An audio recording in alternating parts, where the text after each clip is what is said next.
Hi everyone, this is Killshot 99 Gaming. This is The Walking Dead Season 10, Episode 7, complete recap and review. Yes, this is our third stream. This is our triple shot, but we're not done.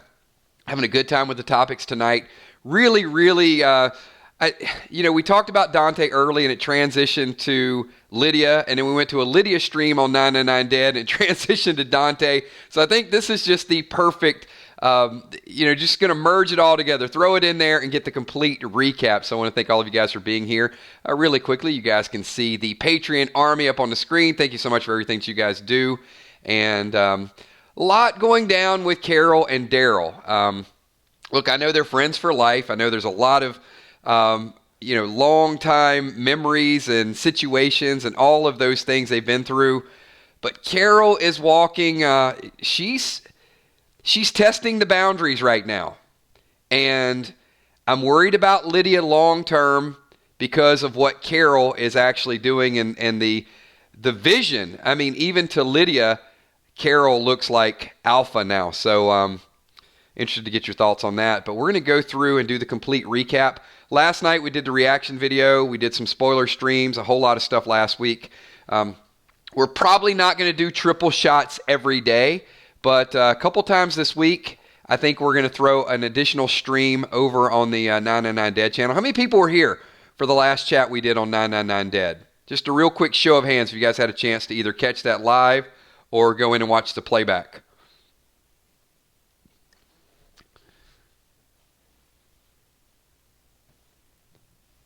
Good stuff. What I'm going to do is we're also going to post a survey. So the additional stream we do during the week, we're going to let you guys decide what that topic is. So if there's some really burning questions out there that you guys want to get out in chat, that you guys want to talk about, that's going to be the stream that we're going to do it. So I'm going to let you guys really dictate.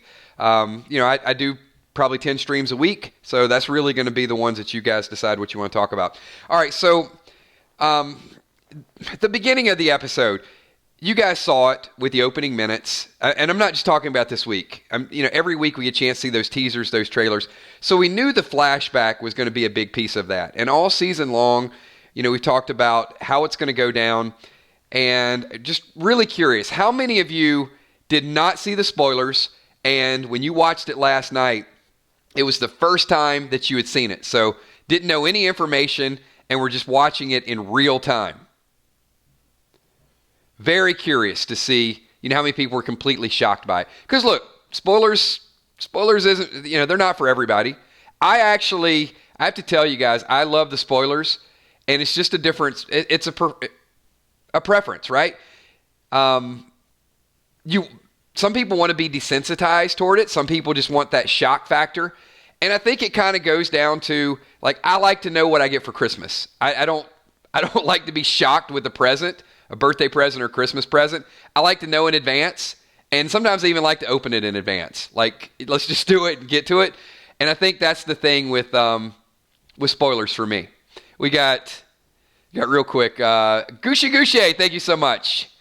Super Chat sticker. If you guys don't know what Super Chat stickers, that's one of them. So thank you so much. Appreciate that, and you being a part of the channel. Absolutely. Several people who were anti-spoilers started watching some of the spoilers last week. And I'm the kind of the same way, Kale. I don't like surprises. But it's personal preference. I'm not trying to change anybody's viewpoint of it. But I am just kind of curious the different layers of watching the show. Many of us knew the spoilers. But then, how many people... Oh, this is going to be a more tricky question. How many of you didn't watch the spoilers, but you watched the show early? That's a little different dynamic.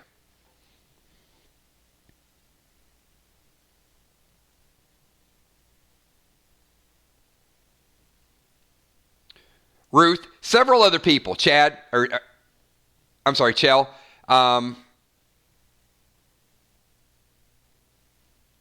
Angel Lewis, few other people. This is what I found though, and I usually don't complain about the commercials. But I thought this episode last night, the breaks and the commercials, I thought took away from the episode.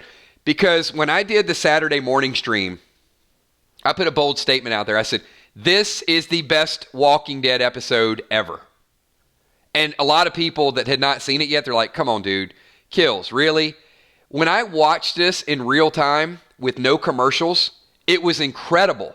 And like I said, usually I don't complain about the commercials because the breaks are okay. They're at the right time. But to me, it was like night and day. Even knowing the spoilers and watching the premiere, I was still shocked by watching the premiere. I'm not telling you guys to go out and buy AMC Premiere, but in this particular one, it was so good watching it in real time for the first time.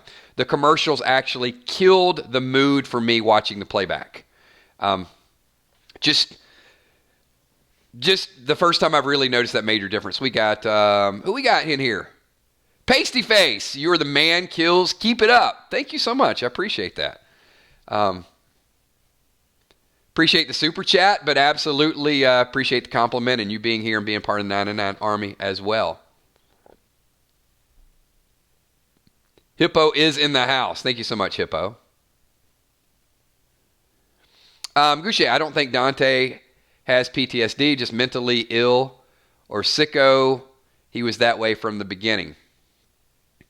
Well, Goucher, we spent about probably 10 minutes going through that, and this is going to be a much bigger stream. And by the way, this is a much bigger stream. So how come we don't have like 200 people clicking that like button? I'm going to Dante style. So there's not a medical term for sicko. So if you say mentally ill, Goucher, and then you tie in sicko, and then you tie in like evil, 3 totally different things, and I could probably go on for hours based on that. And everybody's going to have their own viewpoint. They're going to have their position. It's just not the time to offer any sort of justification or sympathy toward Dante. It's just not going to happen. There's not enough additional story that could be told to make any of it acceptable. So I certainly get that perspective. So I'm not even going to entertain it because I could give you guys scenario after scenario to make it turn more toward gray area. Sicko and psycho might be the same thing, but mentally ill and evil are not the same thing. And that's been the comparison, Steph. It hasn't been whether somebody is capable of doing it. It's a matter of whether or not there was something that put them in the state in order to do that. So, and that's been kind of the big back and forth that we've had with this. And you know what? We have it all the time. The irony is the same could have been said about Negan. And in fact, the same was said about Negan. Hell, I mean, Negan killed much more important characters than Siddiq. And I'm sure there could be some twisted narrative to save Dante at some point. Bammer Kitty, he's a psychopath, which means he has no empathy. He is culpable for his actions. He's not psychotic, which would make him not culpable. I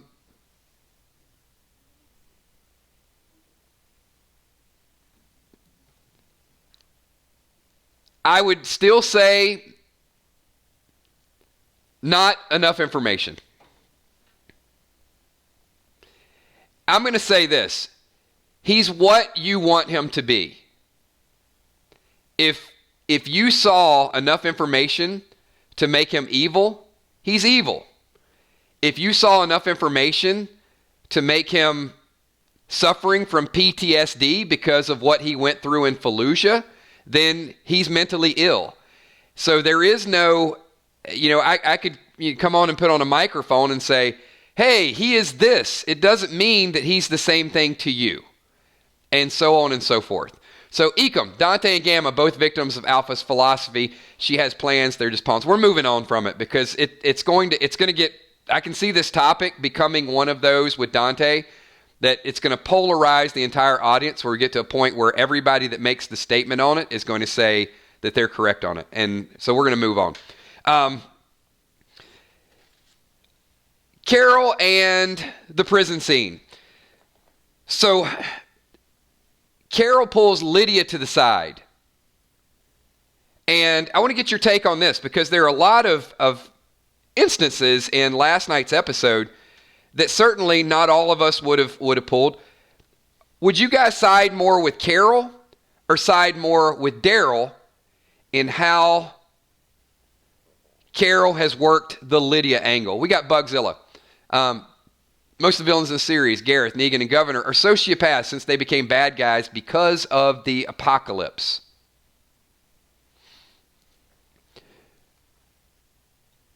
I would agree with that, Tom. So, Viola says Carol. A lot of Daryls. Kitten Smile says Carol. Daryl. Angela says Carol side. Well, Jim, here's what I mean without option 3. So I mean, I should have been a little bit more specific. Carol willing to do whatever is necessary with Lydia to get a result, or Daryl willing to leave Lydia out of the equation in order to get a result. Once again, with everything that Lydia has been through, is it valid for Carol to storm Lydia in front of a Whisper prisoner? Well, now he's dead, but if he were alive, to storm her in and say, hey, identify this person. And Lydia goes through that all over again. And Daryl's been pretty clear, like, hasn't she been through enough?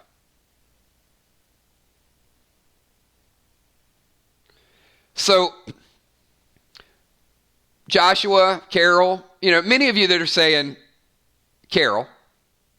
Deborah Johnson says don't like her using Lydia as a pawn. Let me give you more information. And that I agree with, Taya. Carol should have been straight with Lydia. Exactly. That's the precursor to all of this. If it's funny and extremely hypocritical, I'm going to give a kills coin to the first person that can tell me what Carol said to Daryl on the steps about Lydia.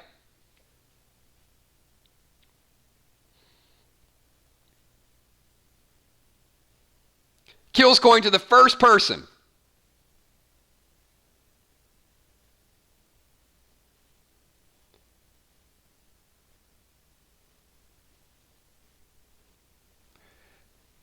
Close enough. Joey the Gator, leave it up to her. It's her choice. All of the above, acceptable answer. So Joey the Gator, kills coin. So Joey, based on exactly what Carol said to Daryl, let her make her own choice. And based on Taya's comment just a minute ago, did she let her make her own choice? So how hypocritical is that to say, let her make her own decision, and then she doesn't give her the options to make her own decision? She could have said, hey, I'm going to give you 2 choices here, but you go out riding in the woods, and then all of a sudden you pop her in there. Of course she's wrong. Of course she's wrong to do it that way. Carol's pulling out all the stops, and she's just burning everything down in her way. I don't like gut, vengeful decision making. I like calculated, thought out decision making. We got Petey Wheatstraw says, what are the chances Negan finds Lydia and gives her some clarities on the community, steers her the right way, and in turn saves Alexandria and company? Petey, I think the chances of that right now are relatively slim. Because the Negan arc seems to be getting in with the Whispers. I don't know that Negan's going to have a lot of free time on his own to go out and serve as a savior or a mentor or a rescuer of Lydia.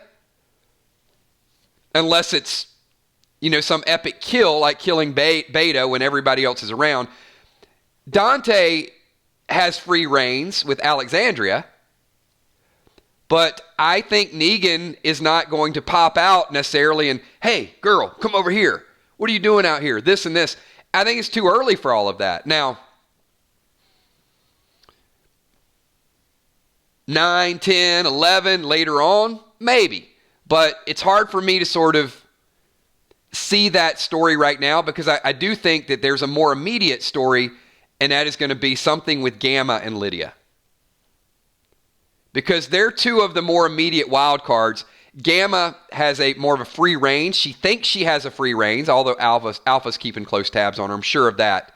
Negan, there's no way that he can think that he has any step. Negan's not even going around behind the trees without somebody watching him. I mean, he's under constant surveillance. You got to know that. HFG, could Carol always carry her ring, or just for this? I feel like Carol. I feel like Carol always has the ring. I just think Carol is not happy with Ezekiel wimping out. I don't know any other way to say it. He's sick. I understand he's sick. But even before he got sick, where's the fire? Where's the revenge? I think that Carol is expecting Ezekiel to do what Daryl does. I mean, maybe it's an unfair comparison, but if Carol says to Daryl, we need to go out and do this right now, I feel like Daryl may try to talk her down, but he's going to do it. And I think she wants Ezekiel to have that same love for Henry, and he's not showing it. He's almost just hiding. Petey Wheatstraw follow-up says, how about one step lower? Negan somehow saves Lydia. So, Petey, to that end, yes, I could see that play out, but only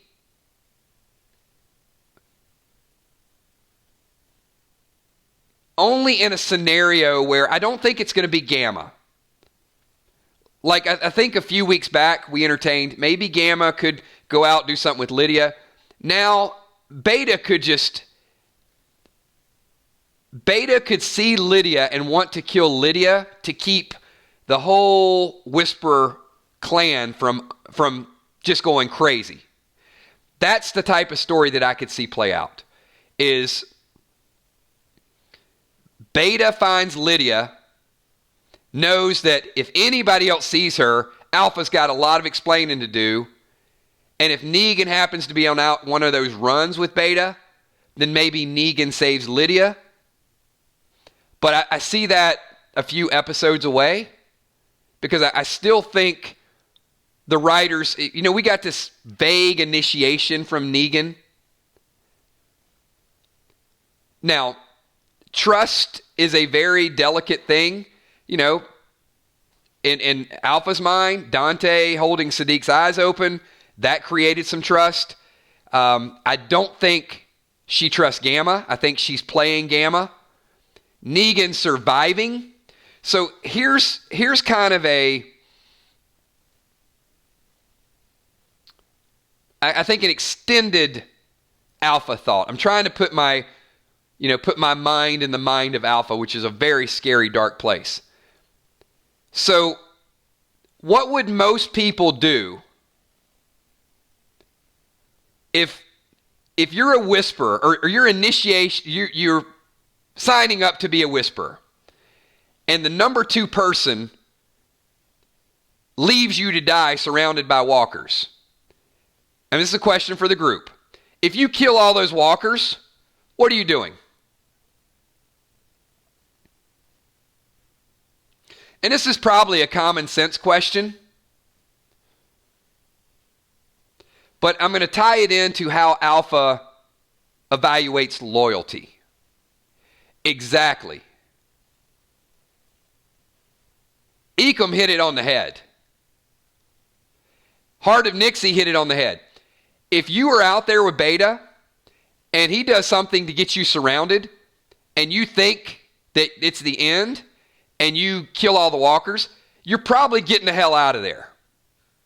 You're not going to stroll up there with a bat and say, I'm ready for my skin suit. To me, that's what will gain trust with Alpha. The fact that he came back and he kneeled, that he didn't leave. He could have left. He could have fought his way out of it, never heard from him again. He was left for dead. But I think when he strolled in there, Alpha's probably looking at him as, wait a minute. He didn't leave. He wants to be here. He's good. Check him off the list. I think that accelerated the loyalty narrative with him. And then the kneeling was a little bit icing on the cake. So Negan is in, but I still think she's not going to give him that unequivocal trust and say, here's the keys to the car. You go do what I need you to do. I think there's going to be some more watching, some more initiating. But we talked about this in the early stream. And if you guys did not catch our stream on the 999 Dead channel, check it out, because one of the plot points we were going after is how Alpha senses weakness. She knows Gamma is weak as hell. Gamma can't carry nothing. Gamma, she's throwing Gamma out there just to let her give misinformation. She can smell the failure in Gamma. You don't keep sending the same person out there.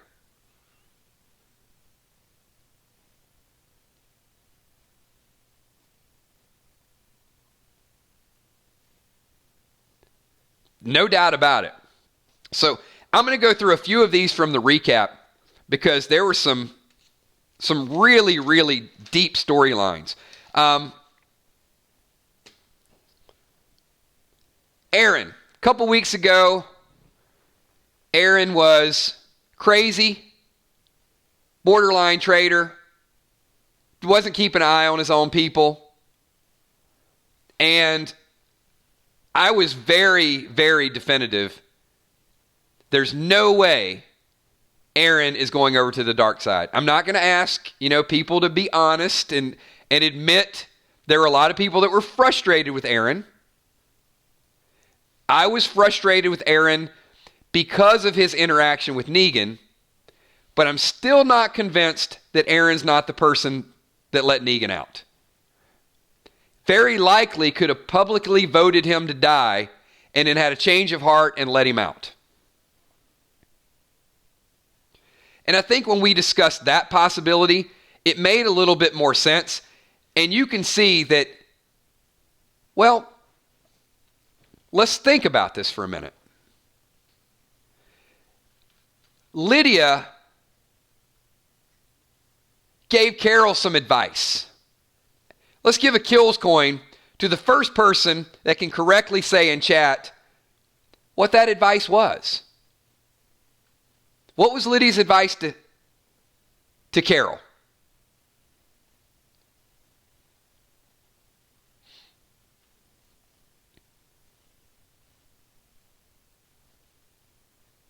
Taya, absolutely. Kills coin to Taya. Kill him with kindness. I'm gonna disagree with Shorty Womp Womp. I am gonna disagree that Aaron is an idiot. And I'll tell you why, Shorty. Because Aaron is doing exactly what Lydia told Carol to do. And he didn't need Lydia to tell him that.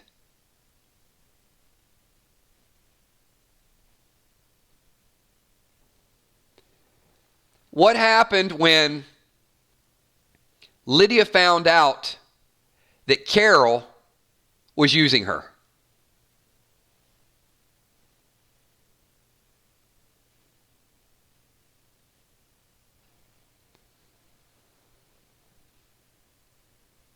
It's an easy question.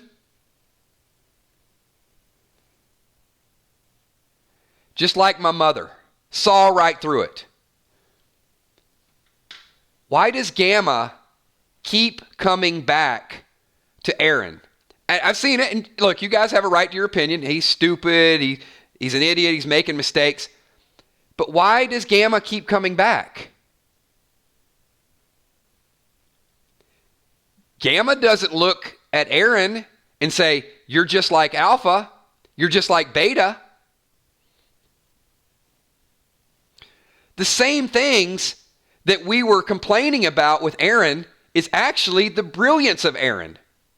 He says, hey, there's a picture. My daughter drew it. Aaron does not know that she has a sister that died, and he doesn't know that she has a nephew. Aaron is just he's trying the most bizarre thing in the world. He's trying human kindness. Maybe there's a person under that mask that I can give a bandage to. Look, I get it. He took his eye off the ball. The whole poison the water thing. But at the same time, let's think about this, because we didn't really entertain this.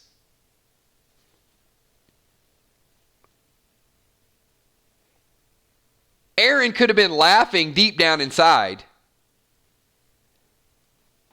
that Gamma was trying to poison the water they used to wash their clothes. Let this hit home for a minute. And I was one of the real people speaking out. I'm like, I can't believe it. Gamma's poisoning the water and Aaron's just letting it happen. Well, he doesn't care. They're not drinking that water. So there's no sense for him to even get alarmed. He's probably like, let her keep wasting her time. She's just cutting this. All it's going to do is going to make our clothes red. He didn't know that Dante was in there flipping the switch on him. Well, that's the point, Viola. There was no point to it. He thought the water was safe because they had a water system. And we're blaming Aaron. So to me, I think that gets him off the hook. It's like, it's not drinking water. So we can probably avoid that.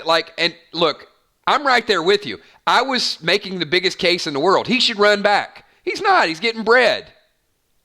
This little girl keeps wasting her time. She thinks she's poisoning us. She's not. Has nothing to do with the water. Here, would you like some bread? And then he even tells her, why don't we just talk about things that we don't have to report? And I think Aaron's thinking, if he gets somewhere, well, but here's what a couple of you guys are missing. If Aaron gets valuable information out of Gamma voluntarily, and those of you that were here a minute ago that said, Carol's right. Okay, well, at this point in time, if you've got Daryl, Carol, and Aaron, who's most likely to get information at this point in time?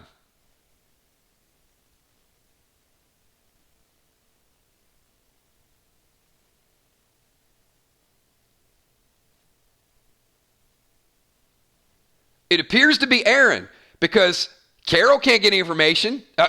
Seriously, RJ Guerrero? How the hell is she going to get information? He's dead. The guy she was interrogating got poisoned. He's dead. So her method ain't working. Daryl was going to cut his fingers off. That never happened.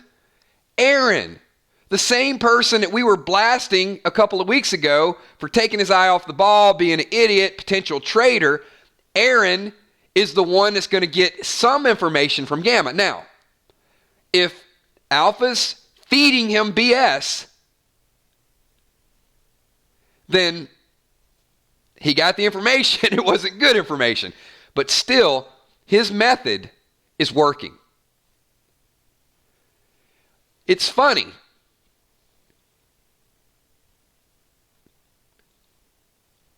How many times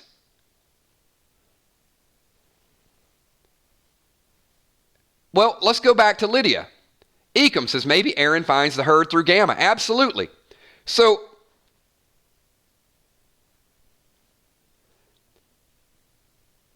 this might not be the best of examples, but how did the group handle Lydia?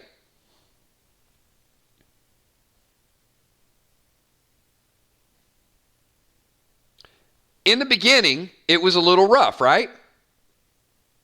But ultimately, and look, you got asshats like Margot and Gage.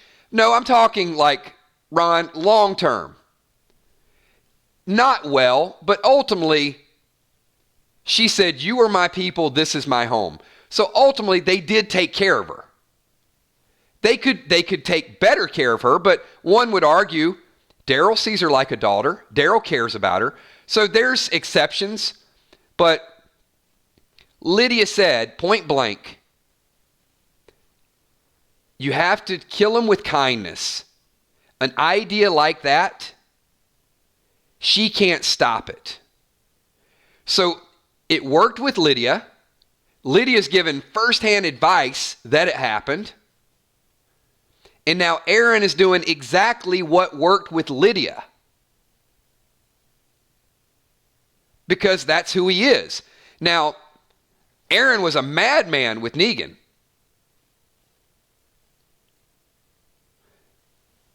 But it's something that they have not tried. They've went across their border. They've done certain things. They haven't tried to recruit the Whisperers. And they're people. Some of them are some really twisted people, but maybe you can get to some of the ones that aren't. And Aaron certainly saw something.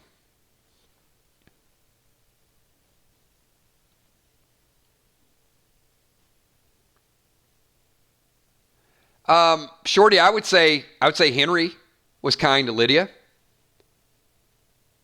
I would say Daryl is kind to Lydia. I would say Carol was kind to Lydia when Lydia was going to kill herself. I would say Negan was kind to Lydia when Negan killed somebody inadvertently to save her. I mean, there are instances where people are kind to Lydia. Now, certainly there are people on the other end of the spectrum that are not, but Lydia lives there. She's a part of this community now at that moment in time. So, I mean, certainly it's a different way of life. And you're typically not kind to your enemy, and I think that's what frustrated so many people. It is so off the wall, Aaron's approach and the way he went about this. But the funny thing is that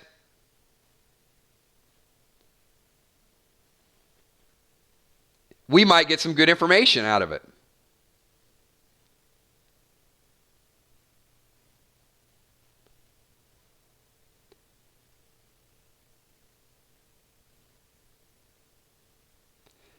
So, was Aaron trying to recruit Gamma?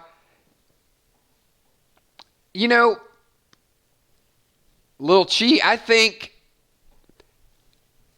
Aaron was trying to understand. I don't think he was trying to recruit. I think he was trying to talk and understand her first. Because unless he's using extreme, psychology, he tells her point blank of what his intentions are. He says, "Look, I know you're trying to get information from me, and I should be doing the same thing with you. But can we just talk about something that we don't have to report?" I think he's curious to see who's manipulated, how does she affect people, when is this going to change, is there any possibility, any hope whatsoever? I mean, I think there's a lot of different dynamics working. I don't think it's, point A to point B. Aaron is a character that has some depth to him.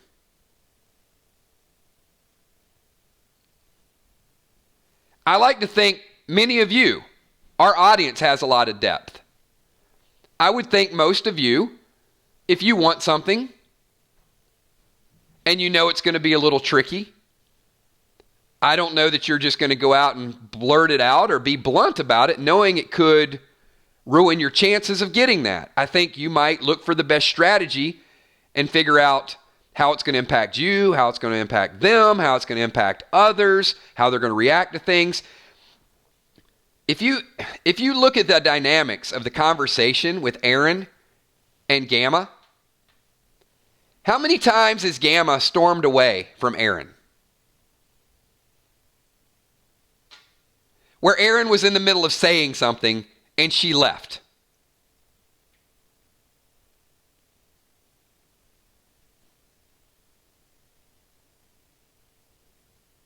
I think twice, and I think the third time was when she saw Lydia. So 3 times. Every time. So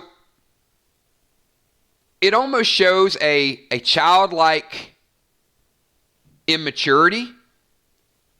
And I think Aaron sees her as a child. As somebody that's in over their head. Somebody that is in a bad situation, and he's not trying to take advantage of that person. He's trying to understand.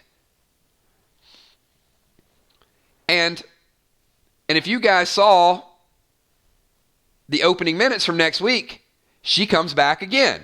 Now, look, Gamma's upset. She's in tears. So, question for the group. This is an easy one. It's one of my favorite things on television shows and movies. Is Gamma really upset, or is she faking it?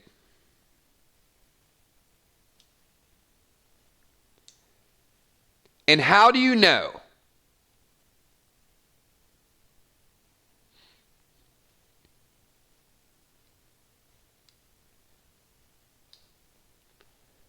So how do you know she's really upset?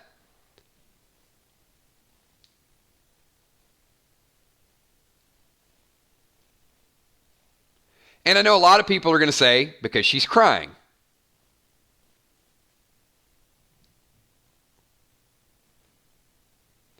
This goes outside of the television show. No, this is a trick that they can't ever get over on television. She's upset because she's crying, and the audience is the only people that can see it. Just like the way Negan reacted when he heard about Carl. Aaron's not there. There's no potential for her to fake it because there is no value for it. We are the only people that see it. So we know it's a real emotion. So if she's really upset, why does she go back and talk to Aaron again? Is she going to try to kill him a second time? Is she going to try to, I'm sorry, I'm really going to be genuine this time. I don't have a motive. So, because of what happened with Lydia, because we see her emotionally broken down, and because we see her walk back in with a plan and an agenda, I agree, Deborah Johnson, I think she wants to find a way to betray Alpha. And that's a very dangerous ground. That's very dangerous territory.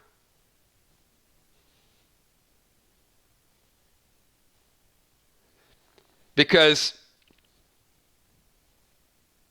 you just don't know what Alpha sees. That's what scares me about all these things that happen.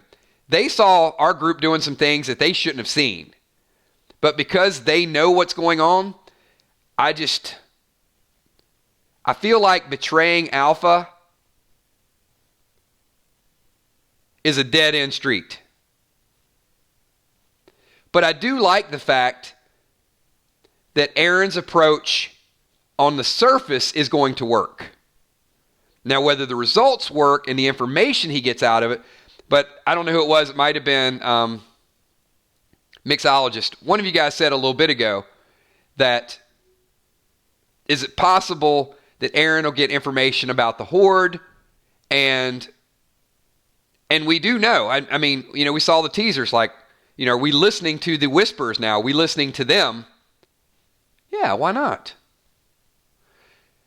Was that, I saw it once. You guys correct me if I'm wrong. Was that Daryl that said that to Aaron?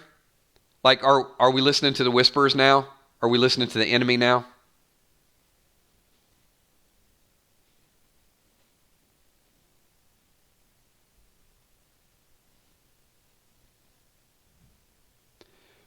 So,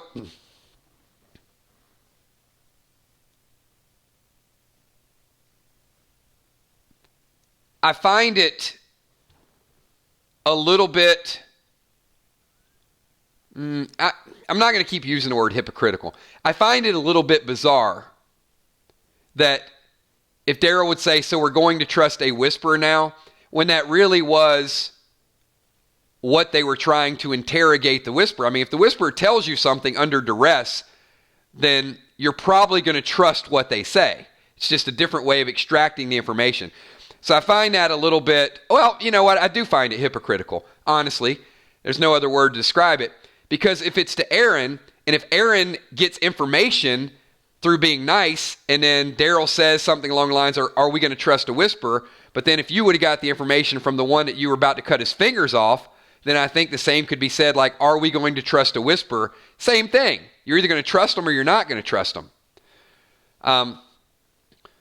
But the Gamma story, and even when I saw last week's episode, I got to be honest with you guys. I thought on the surface, just the actions, the story, all the narratives that were there, I thought it was the best episode I've ever seen. But when I dig down to, we're going to get some Dante information and the Gamma Aaron dynamic and the Lydia Carol dynamic, I got to tell you, it's even better discussing it and talking about it, that the thought and the detail that was put into this episode, and it's just not, like an action movie, like all things that happen. You could almost take any one of these stories and make a sub-story out of it. Very, very well done. It is probably one of the most congruent seasons that I've ever seen, week after week after week. Unbelievable writing. And look, I'm a fan. There's no doubt I'm a Walking Dead fan, but sometimes they outdo themselves. And so far this season, my favorite season ever.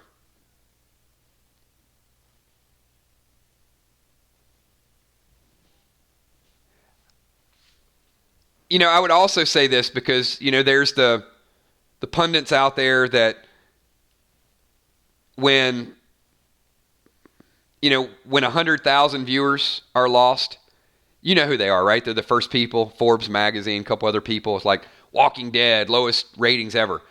This is what I would say. When a party's really good, people show up. And as good as the writing has been, people might be skeptical. But when people start to turn the television on and really get back into the show, and The Walking Dead is not one of those shows that I think you can kind of turn it on episode 7 and you're like kind of back in. I think when they continue to add good episode after good episode, this is what's going to happen. Some of you guys have friends, some of us have family. They used to watch it and they're like, I haven't watched it in a couple seasons. When they kind of kick it on Netflix and they go back and watch season 9, they're going to be like, whoa, this stuff's gotten pretty good. Or they come back and they watch at the beginning of season 10. It starts to bring people back in droves. So, and they don't. They don't count all the streaming views and they don't count all the AMC premiere. And a lot of people are watching it after 5 or 6 days. So they're not always accurate, but the truth is the numbers are down. I mean, they're not as down as they're saying they're down, but the show is not as popular as it was 5 years ago. But it doesn't mean that the movie won't change that, and it doesn't mean that that there'll be people that come back to the show. And I think the people who are here now, they're not going anywhere. I mean, the hardcore fans never left anyway. And it is better.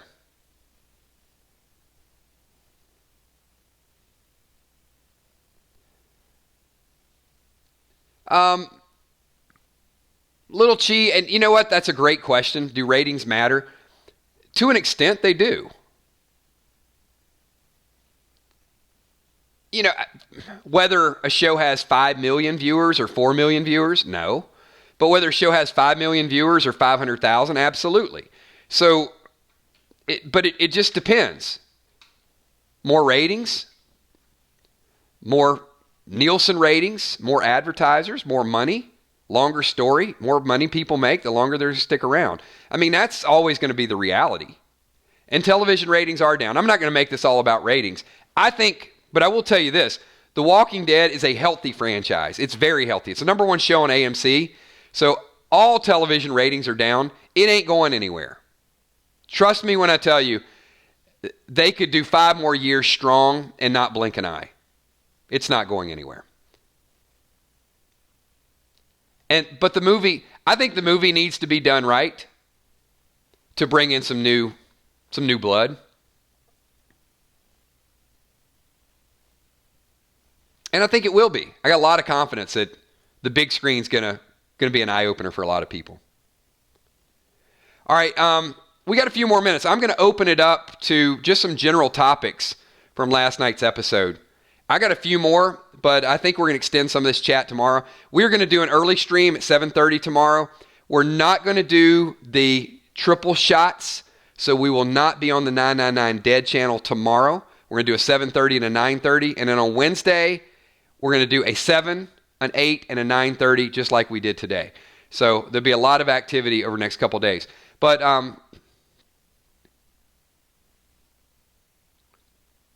Rosita and Siddiq, favorite scenes? I could probably...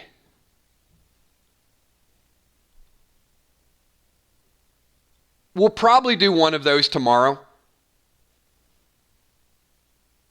I intentionally avoided some of the sadness today because I think there was so much emotion in last night's episode. I do think we need to approach the Siddiq and the Rosita storyline. A lot of really moving scenes about Siddiq's situation, and Coco needs Siddiq and Rosita needs Siddiq, and there was a lot of good playful vibes there. There were some good hidden clues as well, where Siddiq said Eugene is one of those that has the ability to bounce back. And that was that was veiled criticism of himself, basically saying, I don't have that ability. And later on, he called himself, he said, I'm not smart enough. So, Siddiq, I didn't want to really dig this down to the day that Carl met Siddiq, but I do think that Siddiq has constantly felt inferior to the group, his situation. He's fit in. He's played the role nicely. He saw himself as weak because he didn't fight. And to a degree, some people might say he's weak. I'm not one of those going to cast any stones at Siddiq. But I think it had all the elements of a person who feels like, I'm not smart enough, I'm not strong enough. And, I mean, let's be honest. Dante overpowered him. Do you guys see why Siddiq did not fight against Alpha? He's not a fighter. But then it begs the question, if we put labels on people, what is Siddiq?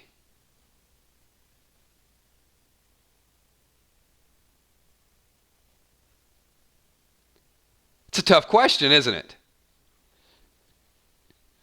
And I know it's not fair. I mean, I know it's not fair to a doctor. You know, Tommy says coward, and I'm okay with anything that you guys throw up there. A survivor, someone who honors the dead, humble.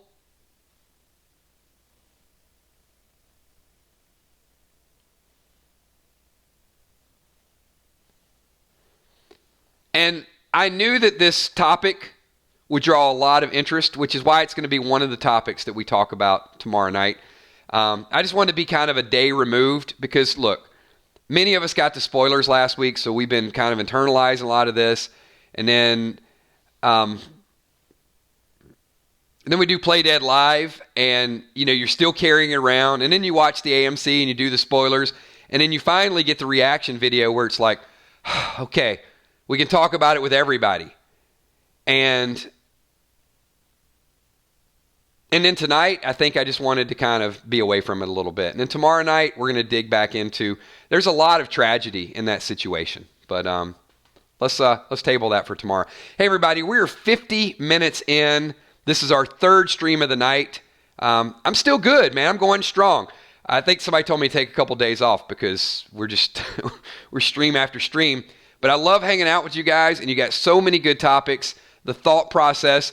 And the thing I really want you guys to dig into with our channel is a whole lot of new people watching. We don't always agree, and in fact, many of you don't even agree with the same topics.